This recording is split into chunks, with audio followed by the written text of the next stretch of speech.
नमस्कार, स्वागत है मेरे चैनल द देश धर्म पर और मैं हूं नरेश मित्तल। दोस्तों, लोकसभा चुनाव की बिसात बीत चुकी है। आज हमें मुजफ्फरनगर में, जहां प्रथम चरण में मतदान होना है 19 अप्रैल को, मेरे साथ है आज एक ऐसी शख्सियत जो पत्रकारिता के भीष्म पितामह समझे जाते हैं, श्री राजीव मोहन गोयल। उन्हें लगभग 30 वर्ष का अनुभव है और यहाँ की राजनीति की रग रग वो पहचानते हैं। आइए उनसे मिलते हैं। नमस्कार। नमस्कार। स्वागत है आपका मेरे चैनल पर। धन्यवाद। गोयल साहब, 19 अप्रैल को चुनाव होने जा रहा है मुजफ्फरनगर लोकसभा में। क्या लग रहा है, क्या समीकरण दिखाई दे रहे हैं आपको? देखिए, चुनाव जब भी आते हैं लगातार समीकरण उनके बदलते रहते हैं जी। चुनाव होने तक, यानी कि 19 अप्रैल को चुनाव होना है, तब तक वोटर की क्या स्थिति रहेगी, ये हमेशा एक अनबुझी पहले रही है। आज की क्या स्थिति लग रही है? आज की स्थिति है कि जो अब से 10 वर्ष पूर्व चुनाव हुआ था, उसमें बिल्कुल एक तरफा था कि वो हिंदू और मुसलमान के नाम पर वोट हुआ। 2014 में जी। क्योंकि तभी सांप्रदायिक दंगे हुए थे। लेकिन आज स्थिति थोड़ी इसके विपरीत नजर आ रही है। जहां भारतीय जनता पार्टी की बात करें तो राम मंदिर के नाम पर और विकास के नाम पर वो लोग वोट मांग रहे हैं, तो वहीं दूसरी ओर विपक्ष छिन्न भिन्न नजर आ रहा है। और बात अगर हम यदि जनपद मुजफ्फरनगर की करें तो मुजफ्फरनगर की जनता मौजूदा सांसद और केंद्रीय मंत्री से कहीं ना कहीं खफा नजर आती है जी। और लगातार उन पर जो आरोप लगते हैं कि वो एक विशेष जाति का फेवर लेते हैं। इसी बीच मैं आपको बता दूं, मुजफ्फरनगर की ये लोकसभा सीट एक बहुत हॉट सीट है। पश्चिम उत्तर प्रदेश की मुजफ्फरनगर, इस सीट को जाटलैंड कहा जाता है और जाट समाज यहाँ की राजनीति की धुरी होते हैं। राकेश टिकैत, जो जाटों के और किसानों के बहुत बड़े नेता हैं, मुझसे सिर्फ 1 या सवा किलोमीटर दूर पर उनका घर है। अब आगे की बात राजीव जी के साथ। हाँ सर। देखिए, इसमें कोई दो राय नहीं है। पश्चिमी उत्तर प्रदेश, विशेष रूप से जो मुजफ्फरनगर की बेल्ट है, सहारनपुर, मुजफ्फरनगर, ये जाट बाहुल्य क्षेत्र है जी। किसान का यहाँ पे बहुत बड़ा बाहुल्य रहा है और किसानों का ही एक वर्चस्व भी रहा है। और चौधरी महेंद्र सिंह टिकैत, जो किसानों के मसीहा के नाम से मशहूर हुए हैं, उन्होंने किसानों की आवाज भी उठाई थी जी। और आज भी कहीं ना कहीं, मैं यहाँ पर एक विशेष जाति की बात नहीं करूंगा, मैं यहाँ पर बात करूंगा कि किसानों की बात बहुत मजबूती से भारतीय किसान यूनियन आज भी रखती आई है। और कहीं ना कहीं चौधरी महेंद्र सिंह टिकैत के जो पुत्र हैं, उनकी बात को पानी भी दिया जाता है। और चौधरी महेंद्र सिंह टिकैत यानी कि भारतीय किसान यूनियन का और भारतीय जनता पार्टी का 36 का आंकड़ा परमानेंट रहता है। मुजफ्फरनगर लोकसभा की सीट पर 3 मुख्य उम्मीदवार हैं।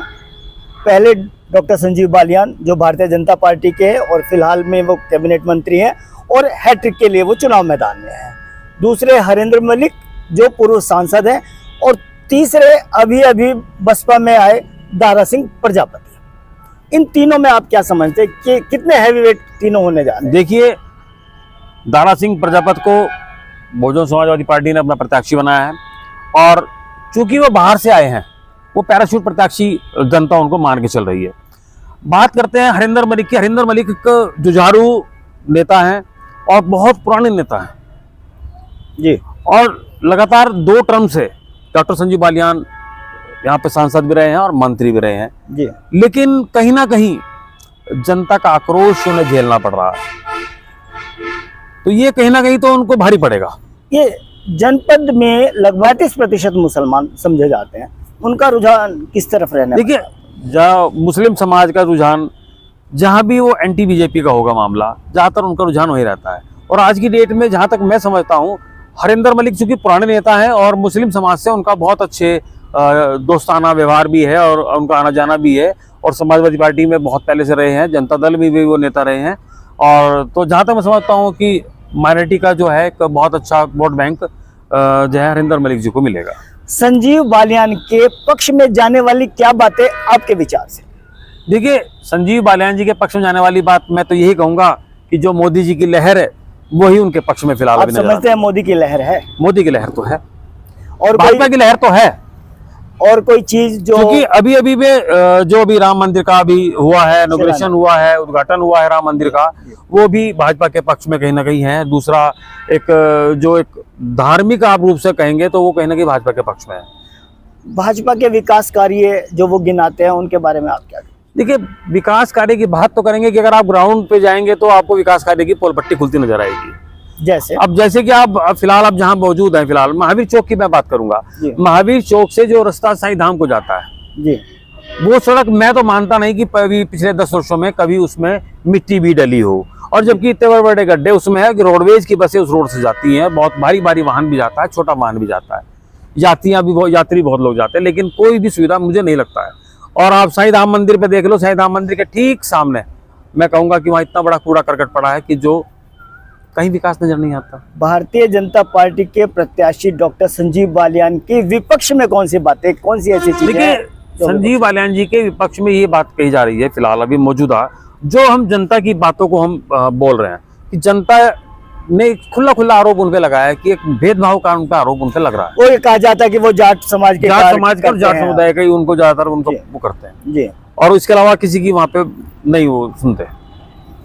अच्छा, अभी आपको पता होगा 7 तारीख को ननौता में ठाकुरों की बहुत बड़ी महापंचायत हुई जिसको कुंभ का नाम दिया, तो वहां पर घोषणा हुई है कि हम भाजपा के प्रत्याशी को हराने वाले कैंडिडेट को मत देंगे। देखिए, बालन को कितना ठाकुर समाज का जो फैसला है, इधर त्यागी समाज का जो फैसला है, वो कहीं ना कहीं वास्तव में डॉक्टर संजीव बालियान को नुकसान देगा। कितने प्रतिशत? ठाकुर ये तो जो ठाकुर हैं और ठाकुर जो काफी वोट बैंक यहाँ पर है, और मुझे लगता है कि वो काफी हद तक नुकसान उनको देगा। दारा सिंह प्रजापति कितना प्रभाव डालेंगे संजीव बालियान के चुनाव पर? देखिए, डॉक्टर जो दारा सिंह प्रजापति हैं वो बाहर से आए हुए उम्मीदवार हैं, और वह यहाँ के लोकल जो जनता है उनकी नस को अभी नहीं पहचान पाए। अच्छा, और मुझे नहीं लगता कि दारा सिंह प्रजापति इतना प्रभाव, उनके जलसों में तो बहुत भीड़ इकट्ठा हो रही है, मुसलमान जलसों में भीड़ इकट्ठा होना और उसको वोट बैंक में तब्दील होना, आप पुराने जर्नलिस्ट हैं, आप जानते हैं कि भीड़ इकट्ठा होना और उसको वोट बैंक में परिवर्तन होना, इसमें बड़ा अंतर है। हरेंद्र मलिक के पक्ष में बात, देखो, हरेंद्र मलिक जी के पक्ष में बहुत सारी बातें हैं कि ठाकुर समाज का रुष्ट होना भी उनके पक्ष में जाएगा जी। और जनपद मुजफ्फरनगर की जो जनता है, क्योंकि केंद्रीय मंत्री 2 बार से केंद्रीय मंत्री डॉक्टर संजीव बालियान रहे हैं, कि एक उनके बहुत बड़ी आस थी कि मुजफ्फरनगर को कुछ ना कुछ बहुत अच्छा विकास रहेगा, लेकिन विकास के नाम पे कोई विशेष बात जनपद मुजफ्फरनगर में देखने को नहीं मिली है जी। हरेंद्र मलिक के पक्ष में क्या बातें रह सकती हैं? तो हरेंद्र मलिक जी चूंकि पुराने नेता हैं और जमीनी नेता है, वो जनता के तक पहुंचने का काम करता है, और वो हर धर्म और हर जाति के लोग उनके साथ उनका उठना बैठना है। अच्छा, अभी आपने ये कहा कि भाजपा की लहर है, तो आपके हिसाब से भी शायद केंद्र में भाजपा सरकार आने वाली है? देखिए, ये तो जो आकलन करते हैं, आकलन हम लोग भी कर रहे हैं कि जनता चाहती है। तो ऐसे में जब प्रधानमंत्री या केंद्र में सरकार भाजपा की होगी, तो ऐसे में एक सांसद विपक्ष का लेकर के इस मुजफ्फरनगर को क्या मिलेगा? देखिए, वो सांसद है और सांसद निधि जो होती है, और सांसद चाहे तो बहुत कुछ कर सकता है, वो चाहे पक्ष का हो चाहे वो विपक्ष का हो, क्योंकि वो जनता का प्रतिनिधि है, और जनता जिसे प्रतिनिधि चुनती है, पक्ष भी होगा विपक्ष भी होगा। तो ऐसा नहीं है कि जो पक्ष में होगा सिर्फ वही विकास कार्य करा सकता है, जो विपक्ष में होगा वो भी उससे विकास करा सकता है। अब आप ही देखिए कि यहाँ पर 6 विधानसभा है, 6 विधानसभा में सिर्फ एक विधानसभा पे भाजपा का प्रत्याशी है, जो कि यहाँ पे प्रदेश सरकार मंत्री भी है, 5 विपक्ष के हैं। अब नहीं रहे ना, अब सिर्फ 2 उसमें से चले गए हैं, लेकिन फिर भी 5 तो उसमें विपक्ष में ही थे, उस समय तो विपक्ष में ही थे, लेकिन वो उनके क्षेत्र में विकास हो रहा है। अभी कुछ खबरें ऐसी आ रही थी, अपुष्ट खबरें हैं कि राष्ट्रीय लोकदल के कुछ नेता संजीव बालियान को हराने का काम करने की साजिश कर रहे हैं, ऐसी कुछ खबरें हवा में। आपको देखिए, बात यह है कि हर आदमी को संतुष्ट नहीं किया जा सकता। डॉक्टर संजीव बालियान भी हैं, 2 बार से सांसद हैं, मंत्री भी हैं, वो भी हर व्यक्ति को खुश नहीं कर सकते, हर व्यक्ति को सेटिस्फाई नहीं कर सकते। तो वही काम ये है, चाहे रालोद हो, चाहे भाजपा हो, चाहे सपा हो, हर व्यक्ति, हर नेता हर व्यक्ति को खुश नहीं कर सकता। कहीं ना कहीं खामियां रहती हैं, और कहीं ना कहीं आपस में जो है मन मुटाव जरूर रहता है, और जब मन मुटाव होता है तो एक दूसरे को हराने का, नीचा दिखाने का काम जरूर करते हैं, प्रयास करते हैं। जयंत चौधरी के एनडीए में आने से संजीव बालियान को कितना फायदा? देखिए, जो एक विशेष समुदाय है, जाट समुदाय की बात मैं करूंगा, वो अभी बड़ा जो हमें लगता है हमारा जो आकलन है अभी वो बड़ा बेचैन है और वो कोई भी अभी एक डिसीजन लेने में भी समर्थन नहीं हो पा रहे हैं। उनका कहना यह है कि जब चौधरी टिकैत साहब हैं जो उनका भी वर्चस्व है तो वो भाजपा को वोट नहीं देंगे और भाजपा के एंटी ही काम करेंगे।